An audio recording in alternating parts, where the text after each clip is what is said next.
Nakon vraćanja nadležnosti Osnovnom sudu u Obrenovcu, građani naše opštine koji su učinili neki krivični prekršaj, odnosno krivično delo za koje je zaprećena kazna zatvorom u trajanju od 10 godina, neće više morati po pravdu da putuju za Beograd.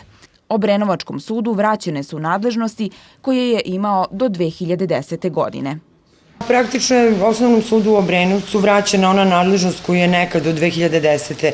imao Opštinski sud u Obrenovcu. To znači da će se u ovom sudu suditi krivična materija, građanska, vanparnična koja obuhvata i ostavinsku, odnosno postupak raspravljanja za ostavštine, izvršna materija, građani će moći da overavaju potpise.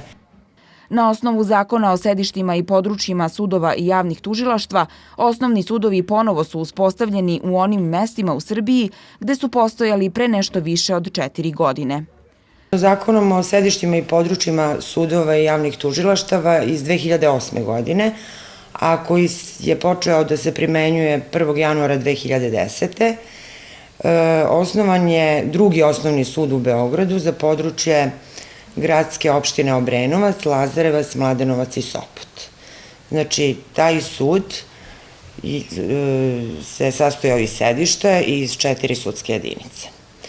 Zakonom o sedištima i područjima sudova i javnih tužilaštava iz 2013. iz novembra 2013. a koji se primenjuje od 1. januara ove godine, za područje gradske opštine Obrenovac osnovan je Osnovni sud u Obrenovcu. U ovom trenutku u Osnovnom sudu u Obrenovcu radi manji broj sudija u odnosu na pre 4 godine. Odlukom Visokog saveta sudstva za Osnovni sud u Obrenovcu je bilo predviđeno 8 sudija, ali nam je raspoređeno samo 7. Neće nam biti lako. Kad kažem neće nam biti lako, mislim imamo u vidu broj predmeta i broj sudija. Ali s druge strane ja verujem u svoje kolege, ja mislim da ćemo mi to sa uspehom raditi.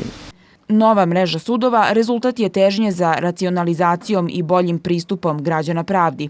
U Osnovnom sudu se nadaju da, bez obzira na obiman posao sa jedne i manjak sudija sa druge strane, građani ne bi trebalo da trpe.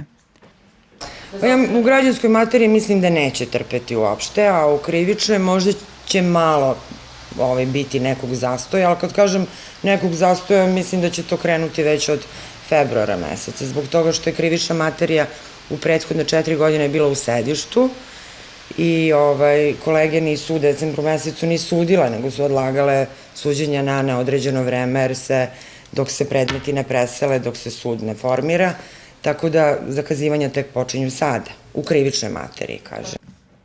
To znači da bi prva suđenja koja se odnose na krivičnu materiju trebalo da budu započeta za manje od mesec dana.